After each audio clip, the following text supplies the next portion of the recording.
is up? Don't even know if anyone's here, so I should probably pop out the chat. Okay, so where is my chat? All right.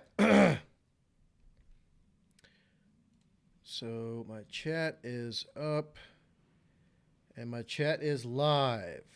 What is up? Joshua Barrios. Hey, yo. Sup?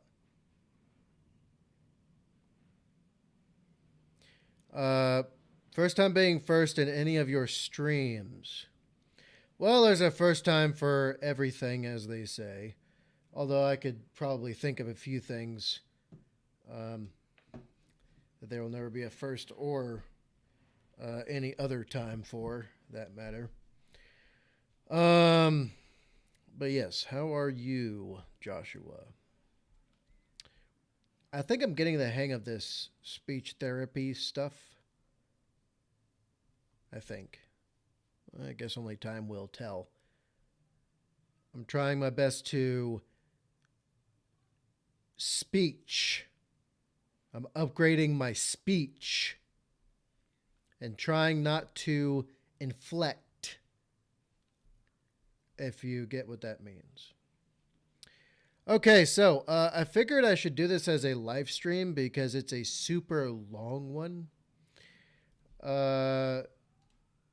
And then once it goes up, then it'll just be that, right? Okay, so MrBallen, this must be the worst way to die. Top 3 places you can't go. Looks like he's brought it back. We used to do these all the time, and he has returned with them, it seems. Oh yeah, the other day somebody tried to guess my age and failed miserably. It was quite entertaining, to say the least. They thought I had just graduated high school. So apparently, as I've been working on it, I'm doing pretty good. I think dropping weight, a lot of weight, has a good amount to do with it, I think. And I'm trying to drop even more weight still, so I'm working on that as well. Okay, so it looks like I've got pretty much everybody that's going to be here. Let's jump in, shall we? Today, we're going to look at 3 places you can't go and people who went there anyways. But before we get into those stories, if you're a fan of the strange, dark, and mysterious delivered in story format, then you come to the right place because that's all we do, and we upload once a week. So, if that's of interest to you, please sneak in to the like button's house in the middle of the night and burn several bags of microwave popcorn. Also, please subscribe to our channel and turn on all notifications so you don't miss any of our weekly uploads. Oh, man. That's one way to smoke someone out, right? Burn a bunch of food in their house. You know, because... But yeah, burn a bunch of food in someone's house. That'd be interesting. Joshua Barrios, is this a request? If so, who requested it? There's plenty of people on the channel who only watch for MrBallen. They don't watch anything else I do, really. So yeah. This isn't a request. I just felt like doing it, and I have the time at the moment to do so. So that is what I am doing.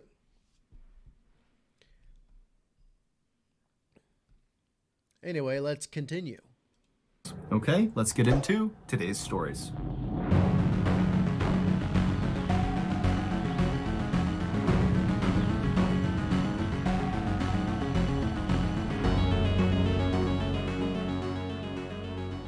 On February 15th, 2004, 2 police officers drove down Zabiru.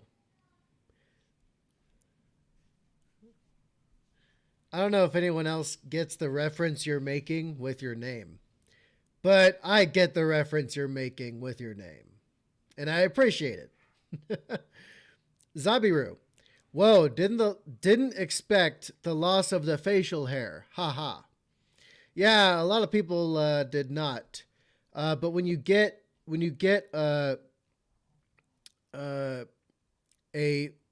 government issued identification of any kind, you have to be clean shaven. You have to be within regulation, essentially, of certain types to because when you get the ID, they want to know what you really look like, right? Outside of like level 1 or level 2, especially level 3, right? So they want to know exactly what you look like. So you have to shave and all that kind of stuff. Anyway, let's continue. Welcome to the live stream, Zabiru. Or at least I think you're making a reference. And if so, I'm pretty sure I know which one you are making a reference for. On a quiet street in a little English village called Murrow, and they pulled over in front of this little brick bungalow. Earlier that day, a neighbor who lived on the street had called the police to report hearing a strange digging sound coming from inside of this bungalow. And so these officers had been sent out to see what the sound was and make sure the occupants of this home were okay. Now, these two officers were not particularly worried about the occupants of this house. They assumed that some wild animal must have snuck in while the owners were away, and that was all this was. But, as they would quickly learn, that was not the case. After climbing out of their car, the two officers just stopped and listened for a second to see if they could hear this digging sound, but the bungalow was quiet, the street was quiet, and so the two officers shut their car doors and made their way up to the front porch of this bungalow and knocked on the front door. After a few moments, when nobody answered, one of the officers reached down and tried the handle and found it was unlocked. And so he opened the door just a crack and he called out through this opening in the door into the bungalow saying, "Hey, it's police, we're here to check on you." But when no one called back to them, the officer opened the door the rest of the way, and immediately both officers saw there was a huge problem inside of this house. The entire first floor was flooded with several inches of water, and they could hear from somewhere in the back of the property the sound of running water. And so again, both officers called out into this house to try to get the attention of anyone who might be inside, and when again they were met with silence, the officers walked into the flooded house and began walking straight back towards this running water sound. And eventually, after walking through the living room, they entered this hallway that went right to the back of the property, and as soon as they were in it, they could see there was an open door at the end of the hallway on the left, and it seemed like the running water sound was coming out of that room. And so the two officers, one by one, sloshed down this hallway to this room. They turned left, looked inside, and what they saw completely shocked them and immediately sprung them into action. 2 months before these officers came to this bungalow and found it flooded with water, the owner of this bungalow, 51-year-old Ronald McClagish, had broken up with his girlfriend.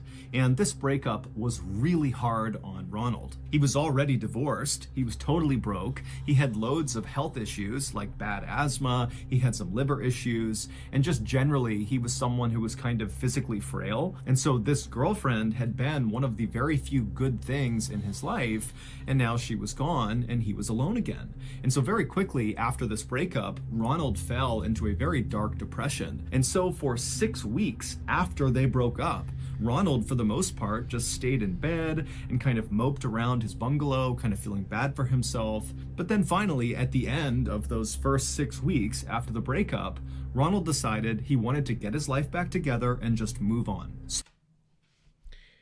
Poor guy. Poor guy. It's always a woman, isn't it? It's always a woman. In some way, shape, or form, that's the majority of men's problems can be traced back to a female. That is an indisputable fact. And somebody is not going to like me exposing that fact. Zabiru. To be perfectly honest, it was a nickname I thought I made up on my own for an online game. Later found out it's an actual name. Either I'd read it somewhere or it popped up or it's a coincidence. Don't know the reference. Okay, never mind then. It's definitely not a reference then.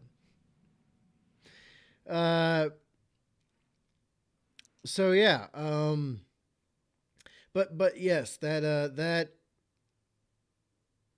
yeah, never mind. Nobody's gonna know the reference here, and especially if you don't. So I'll just leave that alone. Joshua Barrios, Badger is making random connections now. LOL. It's not random. It's most certainly not random. But yes, sure, absolutely. So, on February 1st, 2004, so roughly 2 weeks before those two officers would come to his bungalow because of this digging sound, Ronald would wake up feeling determined to start anew. And the first thing he was going to do was purge his bungalow of anything that was his ex-girlfriend's. She left a lot of things behind when they broke up. She had not collected them. And so now they were just kind of sources of pain. And where most of her stuff was inside of Ronald's bungalow was in this closet in one of the bedrooms at the end of the hall. So that morning, Ronald headed down the hall. He turned left into the bedroom. He opened up the closet. He went inside, and with a trash bag in hand, he began rifling through everything in this closet, and anything that was hers, he would take it and put it right into the trash bag. And at some point, when Ronald was almost done pulling the last few things of his girlfriend's out and into the trash bag, from behind him, he heard this strange sound coming from the bedroom. It sounded like wood bending or creaking, but before he could turn around to see what the sound was, the door to the closet he was in slammed shut with incredible force, and suddenly Ronald was trapped inside of this closet in total darkness. Now, Ronald was likely shocked at first, but he would have reached and tried for the handle and found that no matter what he did, he could not open this closet again. And so Ronald began screaming for help and pounding on the door, but nobody came to help him. The closet that Ronald was in was fairly tall, but it was only 2 feet wide by about 2 feet deep, which meant Ronald could only stand inside of this closet. He couldn't sit down, he couldn't bend down, he literally was trapped standing. And Ronald didn't have water, he didn't have food, he knew that no one was going to be checking on him anytime soon, and even though his bungalow was kind of small and shabby, it was built out of brick. And so the likelihood that his calls for help were penetrating outside loud enough that people could hear them and that they would come in and rescue him was pretty slim. What I would like to know is what kind of material the closet door is made out of. I think I'm keeping the accent out of it. Sometimes it's easier, sometimes it's harder to speak without an accent. But yes, what I would like to know is, what is the closet door made out of? Because I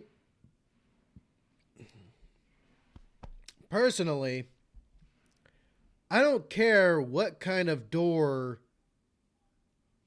what kind of average, usual construction of door you have in a building.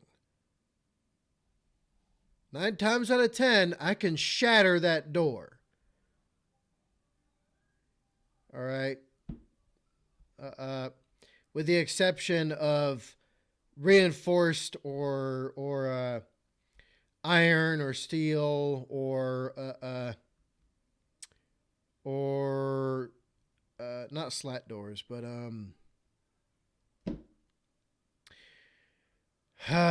damn it. I forget the name of they're doors that I forget what they're called. Essentially, they're not so much reinforced, but they're built a certain way. They're almost one piece, right? They're not like a safe door. Safe doors are reinforced, right? They've got mechanisms inside. They got heavy pieces of metal everywhere. These types of doors, usually you would find in certain types of government facilities, as like blocking doors, essentially, right? You could shut the door, drop that freaking big giant handle, and all 4 points of the door get locked in. I forget what the hell that is called. And those doors are usually about an inch thick or more. I forget what they're called, but yeah, your average building or household or house or bungalow, whatever it is, even barracks room doors, I can break my way through pretty much like 90% of doors, right? Barring like the 10% that are specifically designed to prohibit entry, dynamic of nature entry, right? So yeah, I would want to know what kind of doors on the closet. That's what I would like to know. Joshua, all the way down. This guy is certainly a good storyteller, although those cuts in between, huh? Yeah, because he does like limited editing on his videos. Joshua, Steele apparently he couldn't get out. Joshua, Badger using these streams as a way of practicing. Yes, that is what I am doing. What on earth is going on here? That was weird. Anyway, let us continue. And so at some point that evening, Ronald realized he needed to do something different if he was going to get out of this closet. And so above him were a series of pipes across the ceiling. And so he reached up and he grabbed one of them and he broke it off. He was likely thinking that with this pipe, maybe he can burrow a hole in the wall and crawl through to another room, or maybe he can punch a hole in the door and somehow unlock it, or at a minimum, with the metal pipe, smashing it against the wall or the door would be louder than any noise he could make by yelling. However, the second he broke that pipe... And it was probably a water pipe. Damn it, this is what?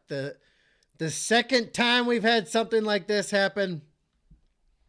I think this is the second time there's been a MrBallen video where somebody drowned themselves, or they trapped themselves and they thought they were going to be smart and figure a way out, and then it turned out what they did was even worse than the situation they had originally found themselves or placed themselves in.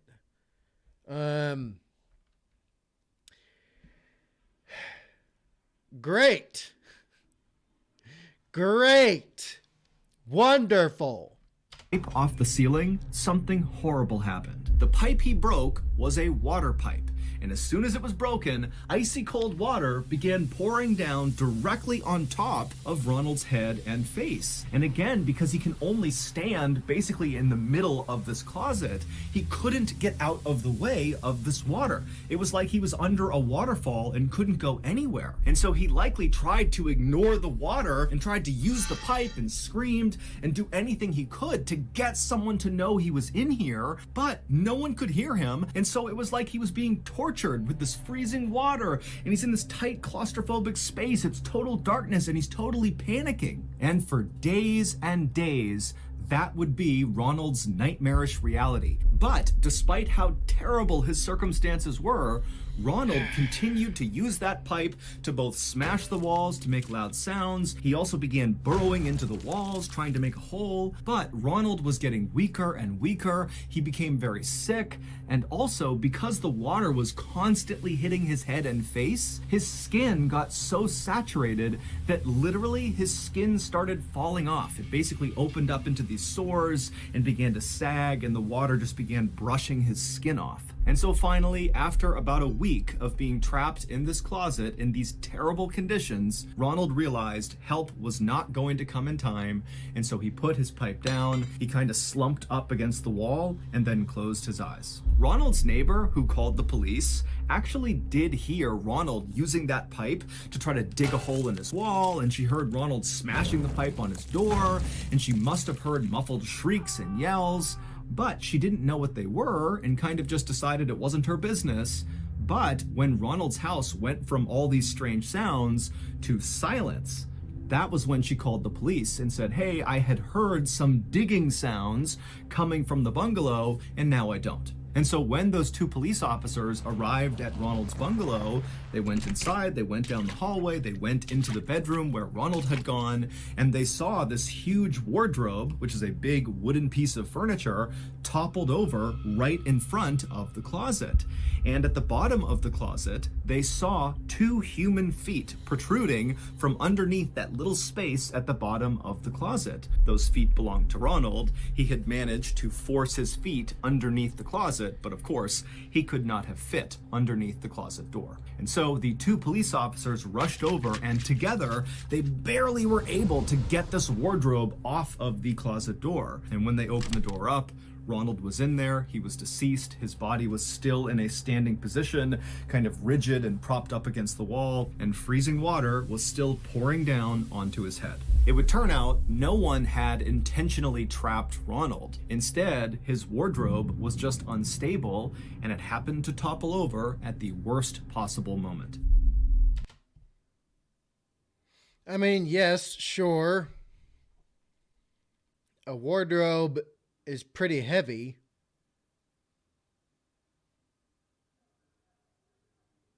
But was the door handle locked?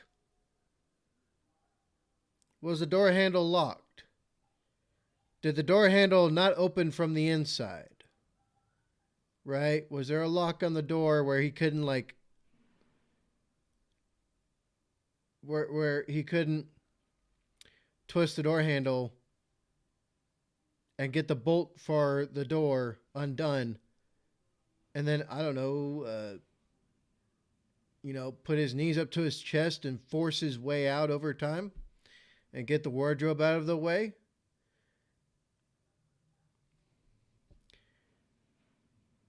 I still don't understand how he was incapable of effecting some means through that door. I don't understand.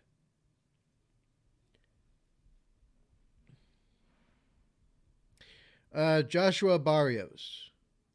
Water pipes running through closets, Lamau. Is it me or that doesn't make any sense? Well, construction. Yeah.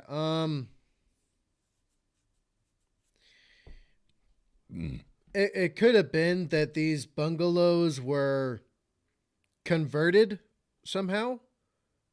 I've seen some pretty wacky conversions in my time, and I've lived in some very questionable places that somehow pass a building inspection to be livable, right? So it's not really outside of expectation for me having some plumbing go through a closet. So yeah.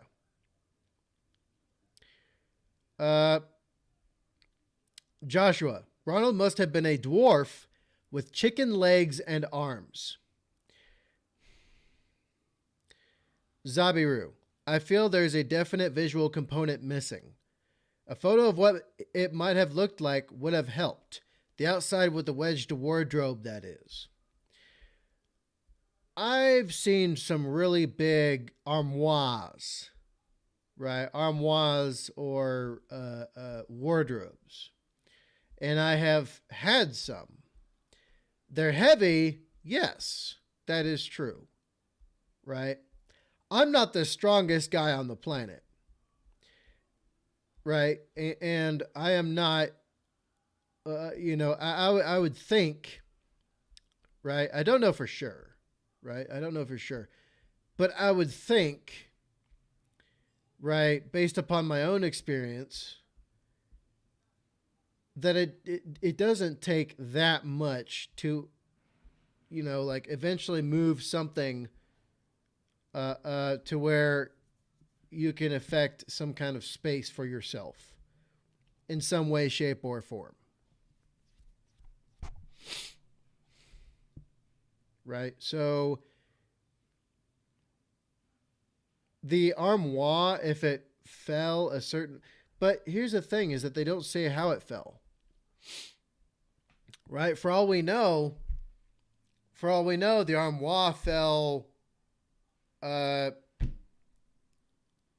for all we know, it fell horizontally, right? It toppled over horizontally against the door and then happened to hit the perfect distance to where it was directly against the wall still, even though it was against the door. Do you know what I mean?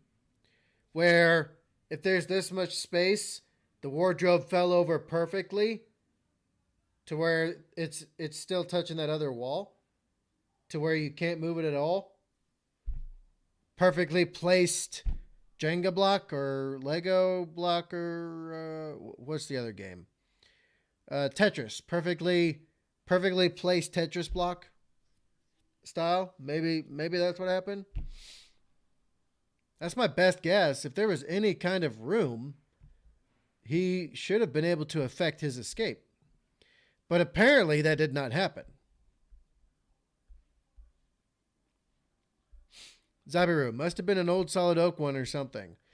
Even those are only like 200 pounds. And I'm not the strongest dude on the planet.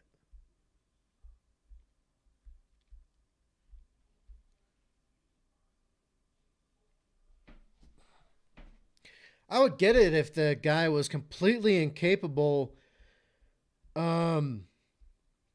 If he was damn near infirm, he was physically frail when it came to his physical health. But there's no mention of him being so weak he can't move. So yeah. Zabiru, even a low enough angle relative to the floor would be hella difficult to shift it. I don't know. I don't know. It just seems, I don't know. It seems very strange to me. Anyway, let's continue.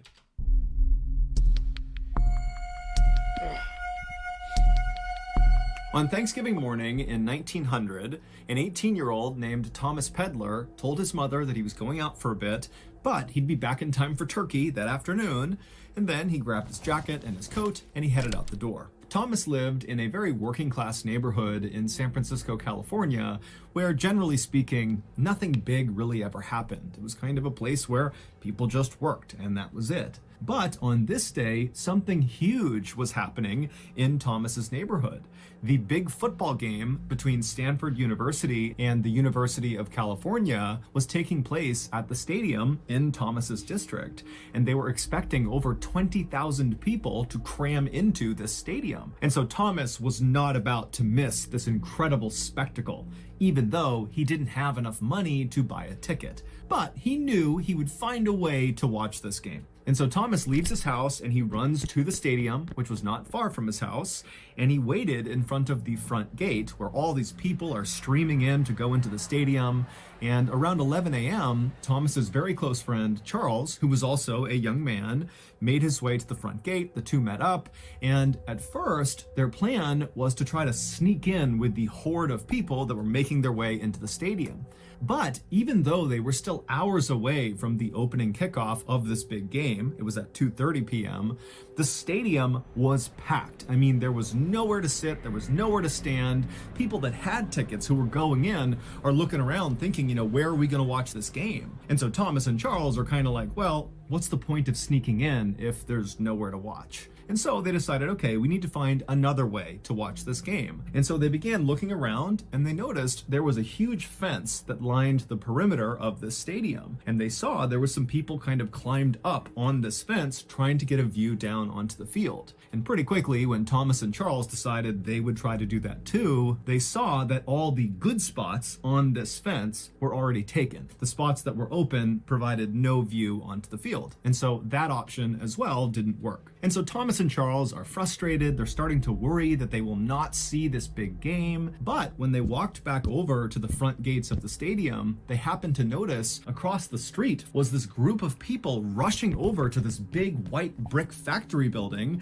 And they were literally placing ladders up against the sides of this building and beginning to climb up it. I mean, this is a 5-story building, and they are just basically free climbing the windows and the fire escapes. And Thomas and Charles realized that the top of this factory was flat and provided a perfect view down onto the field. And so all these people, they're trying to get a good seat to watch this game. And so without any hesitation, Thomas and Charles decide they're going to do that too.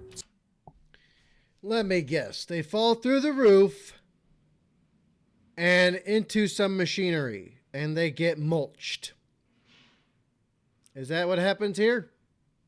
That's my best guess. Or they fall into a vat of chemicals or something.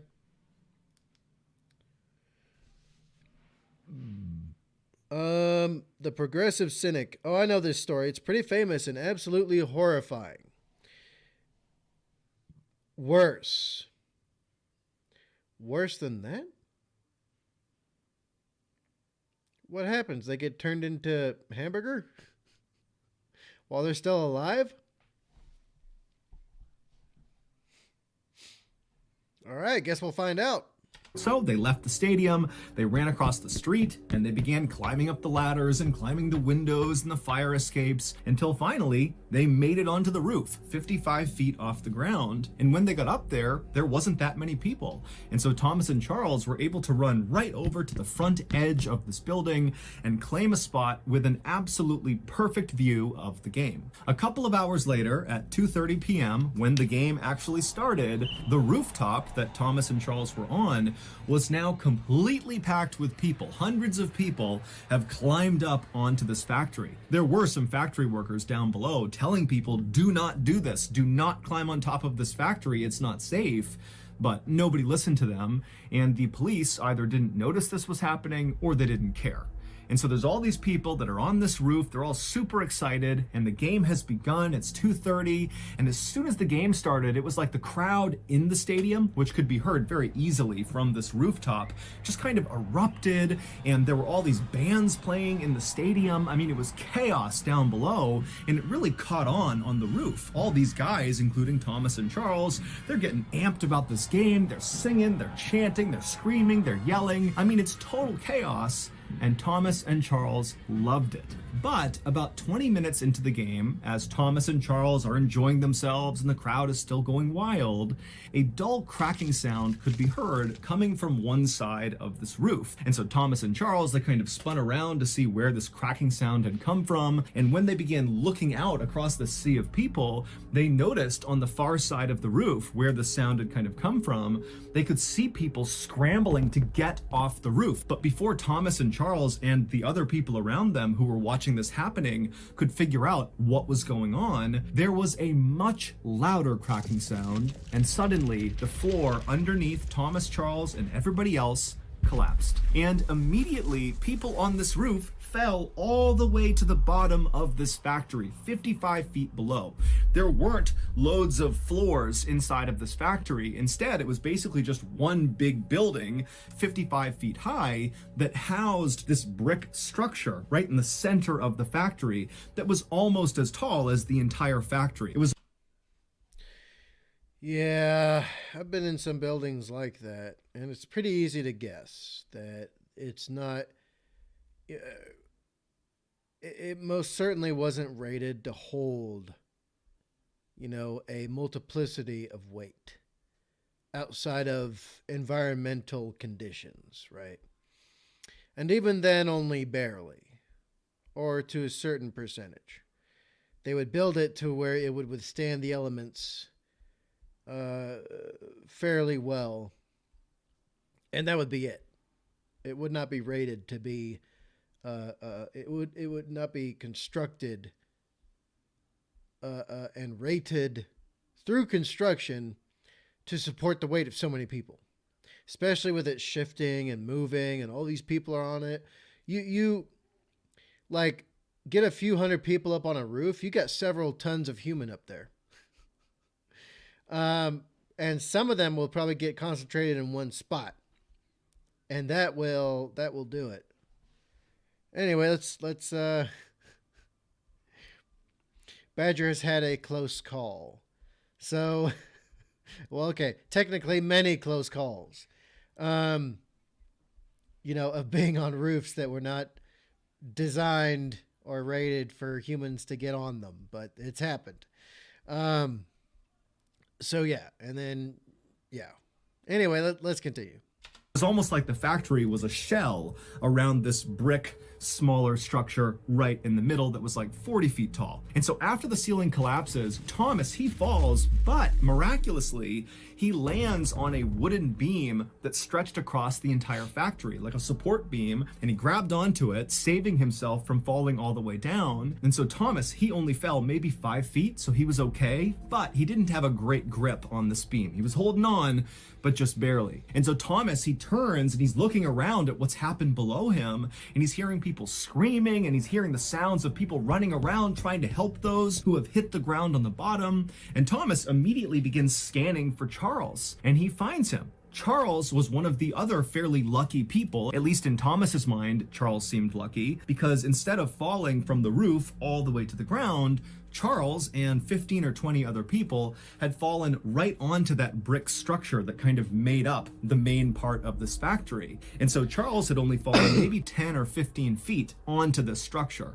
And so Thomas is thinking, oh, Charles and these other people, they've survived this fall. They're okay. However, the second Charles and the others, who supposedly were saved by landing on this brick structure, the second they hit that brick structure, despite not suffering catastrophic injuries like broken bones and horrible internal injuries, these people on the brick structure began letting out these primal screams, these just horrible blood-curdling screams, and as they did, these loud popping...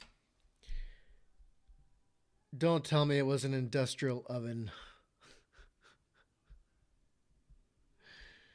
Oh no, like an industrial oven or something like that. Oh no. Oh no. No, that's not good. That's not good. Zabiru, it's a killing, I bet. Something like that. Something super hot. Sounds began coming out of their body, and then their bodies began contorting forward, almost like a bug rolling up onto itself. It would turn out this factory was not a normal factory. This was a glass factory, and in order to make glass, you need to heat sand and some other chemicals up to extraordinarily high temperatures. You need a furnace that can literally burn hotter than lava. And so that brick structure that was housed in the middle of this 5-story tall factory was a glass furnace, and it was on. And so even though the inside of this furnace was the hottest place, it was over 4,000 degrees Fahrenheit, the outside of this furnace, where Charles and the others had landed, believing they were saved from this 55-foot fall to their death, was still extremely hot. So hot that the factory workers couldn't even go near the furnace, even with special equipment on. The way they worked with this furnace was with these long metal pokers. They would work the flames and the glass at a distance.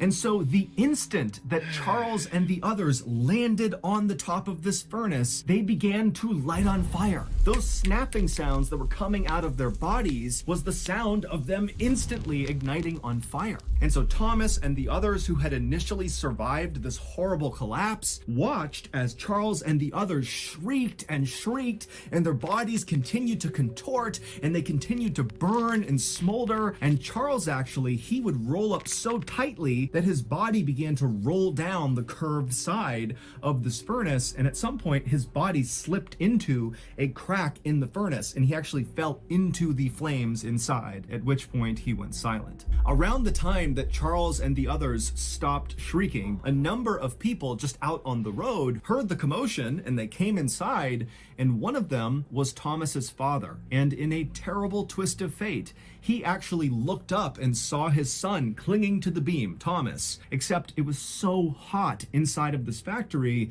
that Thomas was sweating, he was losing his grip, it was really hard to hold on to this beam, and his father watched as Thomas lost his grip and fell the 10 more feet down onto the furnace exterior. He landed feet first, then he fell onto his stomach and his face. He immediately ignited on fire, began shrieking, and then went silent. All told, 23 people would be killed during this roof collapse, and dozens more would be horribly injured and disfigured. This collapse goes down as one of the very worst disasters in sports history. However, on this day, the crowd inside the stadium was so caught up in the game that they actually didn't notice this horrible tragedy taking place just 100 feet away from where they were. It wasn't until the end of the game, when the winning team's fans carried their players in this kind of spontaneous parade out of the stadium to celebrate, that they walked out onto the street and saw all these burnt up, rolled up corpses of the people who had landed on the furnace.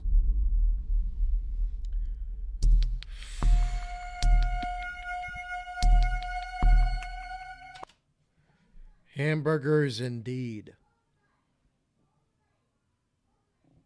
They were all turned into hamburger. Actually, they were turned into just straight up char. They were bub. Oh, no thank you. No thank you. Progressive Cynic. Worse, but your hamburger comment was on point. Apparently so. Apparently so. I was thinking of like a meat grinder, right? Those have been around for freaking ever. You could put whole entire, corpses of animals in there, in those things. I'm not sure if anyone's familiar with a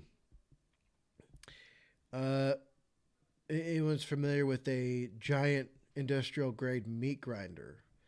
I've seen them, right? And they're these big, giant, like freaking, like you could throw a whole entire horse and cow and deer into that sucker, right?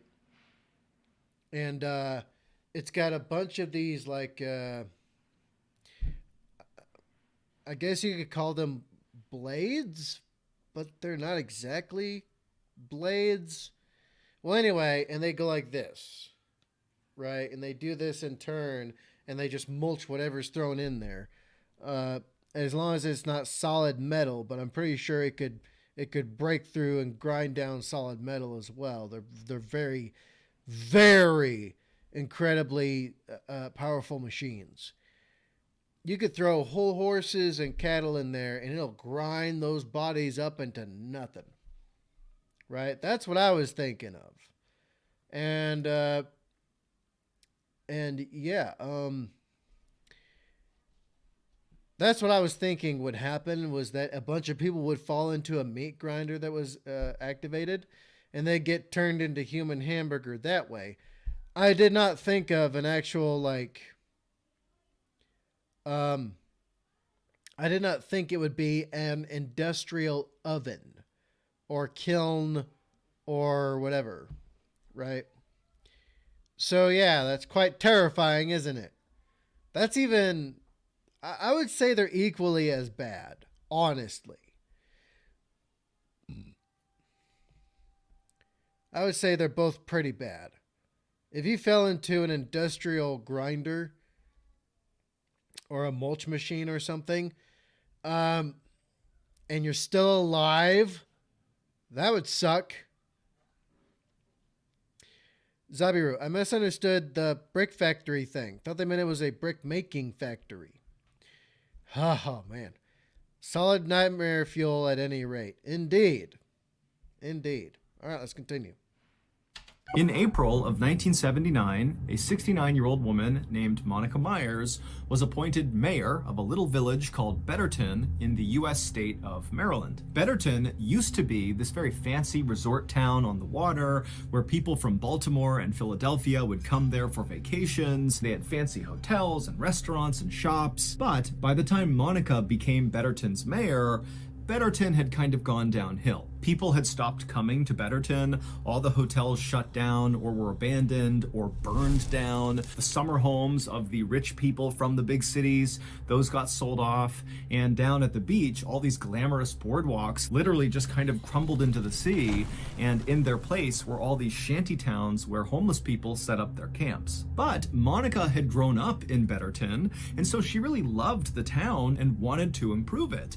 And so when she became mayor in 1979, she really leaned into her new role way more than other mayors would. Instead of managing the village from an office, like most mayors would do, Monica literally went out in town and just began doing lots of jobs around the town for free. She would ride around with the police and literally stop crimes in action. One time, she stumbled across someone looting a vacant hotel, and she personally got out, chased this person down, and made them put everything back that they had taken. She would pick up trash on the beach, she would do random repairs on people's homes and businesses all over town, and sometimes she would just go door to door asking people how they were doing. And so very quickly, the people of Betterton really grew to love Monica, and they loved seeing her every single day just out and about making Betterton a better place. And so on March 20th, 1980, roughly 1 year into Monica's tenure as mayor,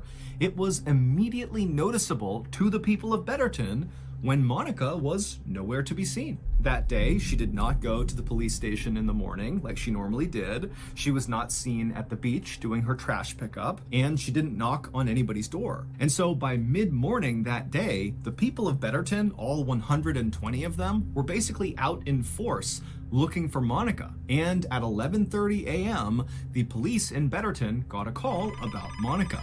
It was this guy who was totally panicked. He could barely make a sentence, and he basically just told the police, "You gotta get here now." And so the police hopped in their cars and they sped to the address this guy gave them. And when they got there, they saw it was this very plain, boxy building that was kind of tucked back in the woods. It was far away from the town center, and really nobody ever went over here. And the police, when they parked their cars, they saw the guy who had called the police, the distraught caller, was standing outside of the front door. He was obviously crying, and he was waving for them to come over and follow him into this building. And so the police got out of their cars, they ran over to this guy, and they're asking him, what happened? Where's Monica? What's going on? But this guy was so hysterical, he really could not describe what happened to Monica. He just kept telling them to come on, follow me. And so he led them into this building, and pretty quickly they entered this huge warehouse where all across the ceiling were these big metal catwalk areas that kind of zigged and zagged all over this warehouse, and below them, all over the floor, were these huge industrial-sized 15-foot tall vats that contained something. And so this guy who had led police here, he stops and he just points at the nearest vat. Oh man, this can't be good. This cannot be good.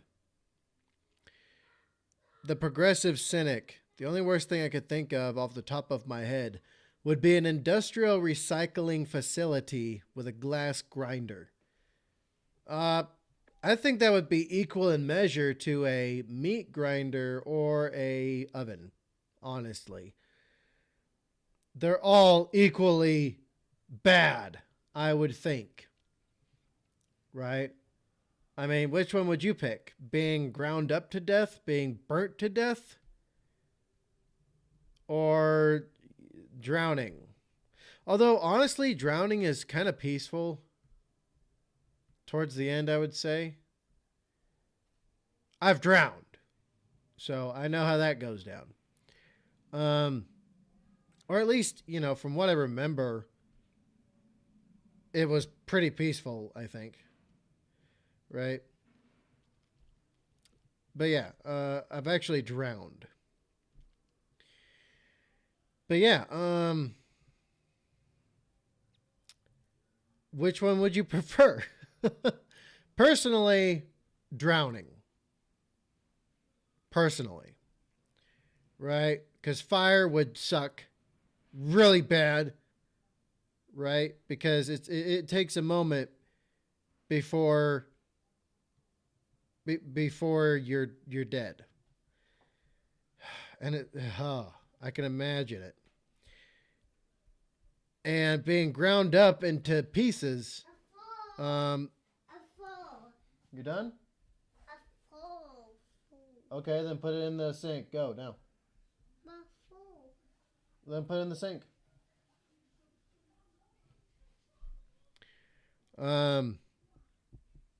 But yeah, like I was saying, that was just him telling me he's done with his food. And so I'm like, okay, put your dishes in the sink. And then after that, he's going to go brush his teeth and get ready for a shower. But yeah, what was I saying?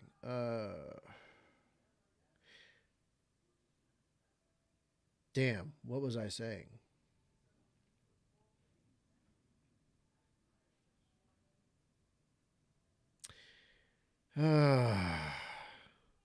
What was I saying?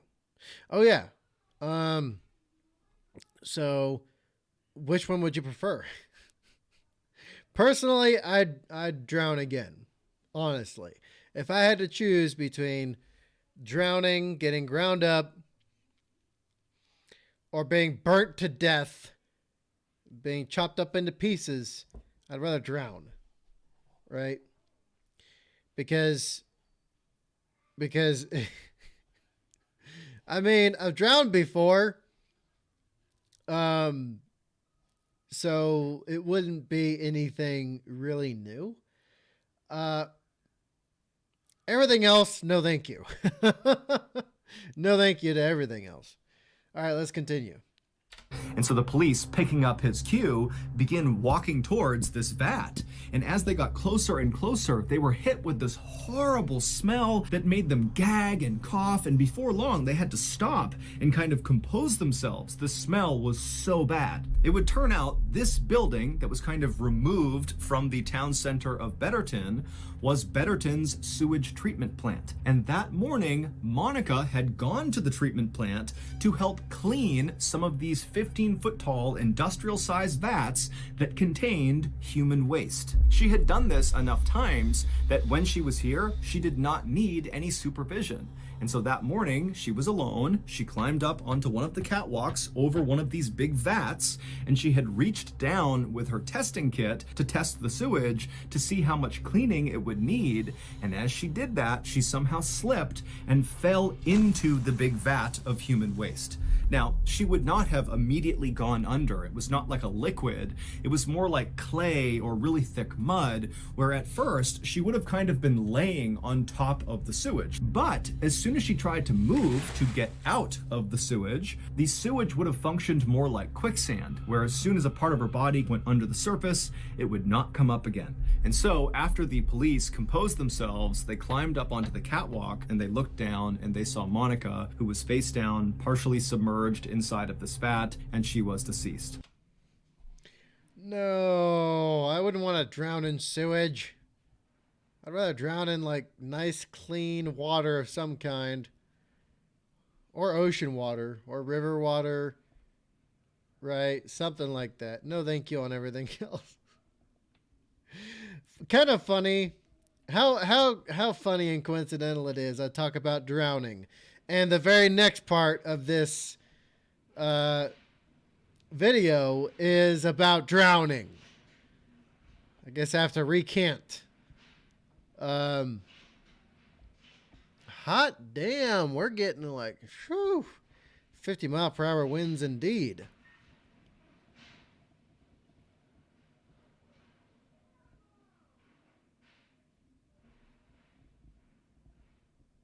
Ooh, I hope a portion of my roof gets ripped off. You know why?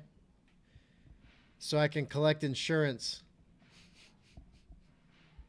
And then be like, hey, somebody, just patch this up. It'll be good. We're getting like, I think the last time they did the wind warning, because we're getting a lot of wind over here. I got last time we looked, it was like 30 or 40 mile per hour winds, something like that. Anyway, yeah,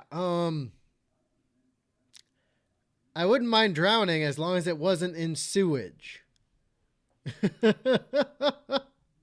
As long as it was not in sewage or anything to that effect, right? I'll even take retreated water and drown in that rather than sewage. I've waded through sewage. It sucks. It sucks. I've waded through sewage with nothing but an NBC mask and level 4 mop gear, right? And it sucks. And then like we had to chase down some guys through the sewage system, and it was just it was so bad. It was so bad. Oh. And you can still smell it even through the masks and everything. Like, it sucked. But yeah, freaking Zabiru, new roof. Neat. Thanks, Mother Nature. Right? Pretty much. Although I don't know. My roof's pretty heavy, especially with the solar panels on it. Yeah, it's pretty heavy and it's pretty well built. So I don't know if that'll happen. We'll see though. Progressive Cynic. So I was having dinner while watching this. Well, I ate my one meal per day hours ago. Many hours ago. I ate my one meal. Right? And then I've had nothing but black coffee and water all day. So yeah. But yeah, sewage, no thank you. Her autopsy would reveal that she died of drowning, which means she literally inhaled human waste.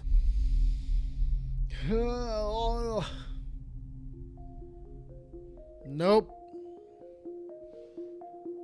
$250,000. That's how much you all contributed to Dave Hartsock's GoFundMe page after we covered his story last week on our YouTube channel. Damn. Well, good for you, David Hartsock. Good for you. If you guys want to donate to MrBallen's Foundation, the link to this video and MrBallen's page will be in the description box down below. So yeah, if y'all want to do that, go ahead. Also,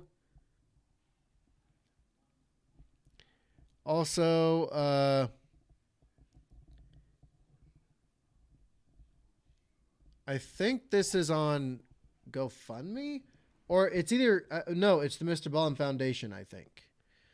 Oh no, it's a GoFundMe. It's a GoFundMe. Hilariously enough, I'm banned from GoFundMe, which is hilarious.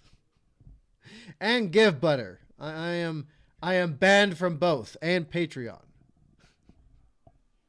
Isn't that a coinkydink? Ain't that funny?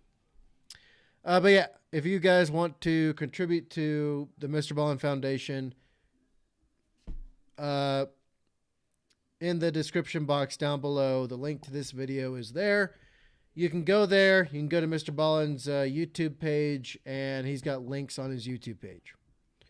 So yeah, if you wanna donate to David Hartsock and Vicky Hartsock, you could do so. He's the guy who almost sacrificed himself saving someone while skydiving. I believe that was the last MrBallen video we did. So yeah, there you go.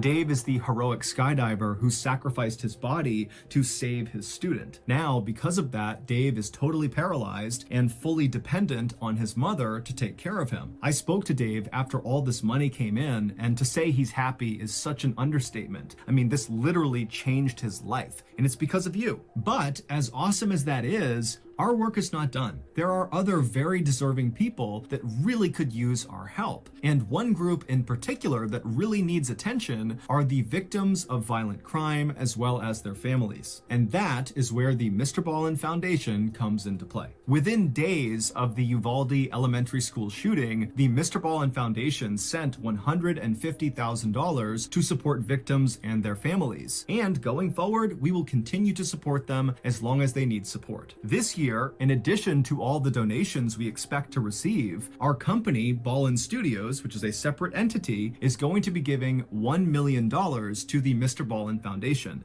and all of it will go to the cause. We are not taking any money for profit in MrBallen Foundation. Truly, 100% of donations that go into that foundation go to the cause. And if you don't know this, that is very rare for most charities. Yeah, most charities have a CEO, and a percentage of it goes to the people running it, right? Quite usually a large percentage of it. And then the rest gets gobbled up by whatever entities are deeply involved in whatever cause it is. And then whatever gets spit out is like the lowest quality result possible that they can get away with while pretending like they're doing something good. As far as I am aware, MrBallen's foundation and MrBallen's stuff is not like that, which makes him basically either a saint or he's making it up in other ways, right? Because more often than not, a lot of people don't know this. More often than not, people who are altruistic, like MrBallen, end up high and dry. And then they have altruistic themselves into a hole, and then they end up just wrecked, right? Because unfortunately, vast majority of people are like that. So yeah, that's why altruism is a very big rarity, if it's actually true. So yeah, MrBallen, however, he's definitely making up the shortfall somewhere else, right? He may say he's taking nothing for charity, but it just means that he has that luxury already. So he's making it up in some other way, shape, or form. So he can afford to have all of this money go wherever it is that he wants to direct it to, and that people are contributing to it for him. So yeah, but on average, this is not a thing, right? Charities, programs, organizations, all that stuff. The vast majority of them are businesses, but they get a special status. They're called charities, right? They'll have CEOs and everything. So yeah, as far as I'm aware, MrBallen Foundation is not like that. Dan the man, Mr. Badger. What's up, Dan? How you doing? So yeah, so far it seems like MrBallen's stuff is good. So far. Although I thought the same thing of the Wounded Warrior Project back in the day, and then they did a lot of horrific stuff. So yeah. Zabiru, it's past 2 a.m. where I am, so I think I'll be off now. Have a good one, Badger, and the same to anyone else reading this. Have a good one. Have a good one, Zabiru. I will see you next time. Dan the man. I'm doing good. Thought this was a premiere for a second. The Progressive Cynic. He's likely just taken the donation as an operational write-off for his studio. So it's good for the people, but the government gets hit a bit in terms of taxes. The government gets hit a bit in terms of taxes? I mean, he's making it up in some way, shape, or form, right? If he's not getting direct windfall of some kind, then yeah, he's definitely able to save a lot in taxes because he can claim a lot of stuff under MrBallen uh, LLC or MrBallen Foundation or whatever, and say that everything he's doing is for the foundation. He's making it up in some way, shape, or form. Is basically the bottom line, right? He would not. He would not be able to do this strictly in such an altruistic sense otherwise. It doesn't work that way. He's got to get something back for it. He can't do this for free, right? But unfortunately, a lot of people are going to be like, "Well, actually, he is." No, that's false. You obviously don't know how this works. But yeah, Progressive Cynic. Basically, he reduces his corporate tax burden by donating to a nonprofit, which can negate his tax burden or maybe even go positive. It's a common tactic. Yes, the vast majority of charity organizations or altruistic companies or whatever, the vast majority of them do that same exact thing, right? They create their own charity and they use it as a write-off for taxes. And then they'll double dip. Like in a lot of cases, the CEOs and executives of really big companies will donate, from the company to charities, right? And then they will go and donate also a portion to charities or something like that they themselves made. And then that money revolves back to them because the people that are in those charities indirectly work for them. So like, and then they make that money back anyway. So yeah, it's there's so many different ways to go about getting that monetary return. Especially if you can afford to do it in such ways. If you're not in like the top 20% financially, you are unable to use any of these at all. You are unable to do so.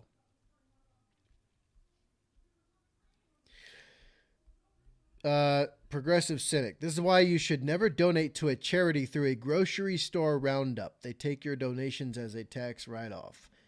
Facts. And I tell people all the time, just don't give to charities. Don't give to charities because 99% of the time nothing gets to the supposed subject or target of said charity. And it goes almost 100% to everything else. And 1% is like the runoff point that gets to whatever the charity is supposed to be for. So yeah, just like, Greenpeace and environmentalist groups and all of them, they're all scams, unfortunately. MrBallen is like 1 out of 1,000, essentially. He's making it up in some other way, though. So yeah, but yeah, you can save a lot of money by doing the kind of stuff that MrBallen is doing. The only reason why I know about it is because when I had a lot of money and I was worth a lot of money, more alive than gone, I did similar things. It was a company related charity that we all used as a tax write-off because we would donate, through the company, right? A percentage of the company's like earnings or revenue during that year would go into it. And then the charity, and then we ourselves would personally donate. Cause then it would be double the tax write-off, or back then there was also the tax runoff that we also had. But then what would happen is that the vast majority of people who were subject to the charity, right? A huge amount of them would end up partaking of the products of the company, so it would double how much, like, so we would get it back twice. So like, so yeah, so for people who don't believe me, I used to be a beneficiary of the said system until I became an absolute brokey because of women. Yeah, unfortunate. But yeah, so I know a pretty decent amount about this already. Anyway, let's continue. Let's finish off this MrBallen video, shall we?